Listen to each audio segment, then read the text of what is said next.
इल्लल्लाहु तुफ्लिहू क़ूलू ला इलाहा इल्लल्लाहु तुफ्लिहू। ऐ दुनिया के लोगों, ऐ मक्का के लोगों, तुम सब ला इलाहा इल्लल्लाह का इकरार कर लो, तुम सब कामयाब हो जाओगे, तुम फलाह हो जाओ, फलाह पा जाओगे। दुनिया में भी तुम्हारी हुकूमत होगी और आखिरत में भी तुम कामयाब हो जाओगे। मक्का और अजम तुम्हारी हुकूमत में आ जाएगी, तुम अगर ला इलाहा इल्लल्लाह का इकरार कर लोगे।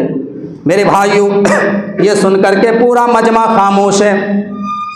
मक्का के बड़े बड़े चौधरी, बड़े बड़े लोग सफा पहाड़ी के नीचे जमा है।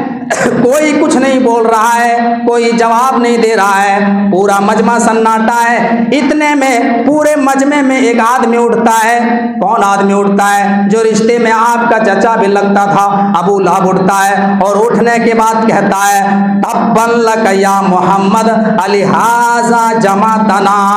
अय मोहम्मद तू हलाक हो जा, अय मोहम्मद तू बर्बाद हो जा। क्या इसीलिए तूने हम सबको यहाँ जमा किया है? अलिहाजा जमातना, क्या इसीलिए तूने हम सबको यहाँ जमा किया है? यही बात सुनाने के लिए जमा किया है। अल्लाह के नबी सफा पहाड़ी से चुपचाप नीचे उतर जाते हैं। आपने अपने चचा के साथ बदजुबानी नहीं की, आपने अपने चचा के बददुआई जुमला बददुआ से नहीं दिए। अल्लाह के नबी सफा पहाड़ी से उतर जाते हैं, लेकिन अल्लाह तबारक व तआला अर्श से, आसमान से दुनिया में आयत करीमा नाजिल करता है और अबू लहब के नाम पर पूरी एक सूरत नाजिल करता है और कहता है, तब्बत यदा अबी लहब व तब। आए अबू लहब तू ही बर्बाद हो जा, तू ही हलाक हो जा। तू मेरे नबी के बारे में बद्दुआ कर रहा है, तू मेरे नबी के ऊपर लान तान कर रहा है। तब्बत यदा अबी लहब व तब। आए अबू लहब तू ही हलाक हो जा, तेरे दोनों हाथ टूट जाएं, तू ही दुनिया में हलाक हो जा। उस मौके पर यह आयत करीमा नाजिल हुई। मुफस्सिरीन लिखते हैं कि जब यह आयत करीमा नाजिल हुई, जब इस्लाम का पहला युद्ध होता है, जब इस्लाम की पहली लड़ाई होती है, जिसको जंगे बदर के नाम से दुनिया जानती है, जिसको लोग जंगे बदर के नाम से जानते हैं, जो सन 2 हिजरी में पेश आता है। जंगे बदर के चंद रोज के बाद अबू लहब को अल्लाह ताला ने इतना डेंजर बीमारी में मुब्तला कर दिया, जिस बीमारी का नाम अदसिया बीमारी, मुफस्सिरीन लिखते हैं अदसिया बीमारी में मुब्तला कर दिया जाता है। इस बीमारी में अबू लहब के जिस्म पर फोड़े निकलते, गिलठी की तरह छोटे छोटे दाने निकलते, और उस बीमारी ने इतनी शिद्दत इख्तियार कर ली, इतनी चारों तरफ से उस बीमारी ने अबू लहब को घेर लिया कि चंद ही रोज के बाद अबू लहब इस दुनिया से इंतकाल हो जाता है, वो इस दुनिया से रुखसत हो जाता है। मुफस्सिरीन लिखते हैं अबू लहब जब दुनिया से रुखसत हो गया, अबू लहब जब मर गया, मेरे भाइयों गौर कीजिए, 3 दिन तक उसकी लाश घर में पड़ी रही।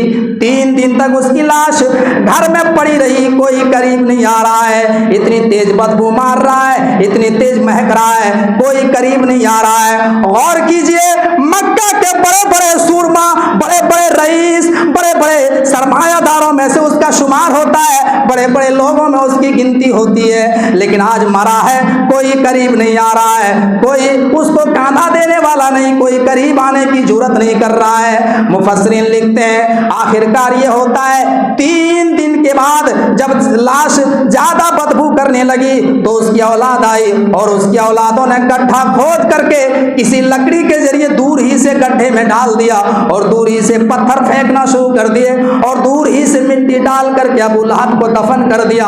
कुरान कहता है मा अगना अनहु मालुहु व मा कसब। उसने जो माल कमा के रखा था, उसने जो दौलत कमाई थी, उसका माल किसी काम ना आया। इंतकाल के वक्त उसका माल काम ना आया, उसकी औलाद कोई काम ना आई। उसके औलादों ने दूर ही से मेरे भाइयों मिट्टी और पत्थर डाल दिए, दफन कर दिए, उसका कोई माल काम में नहीं आया।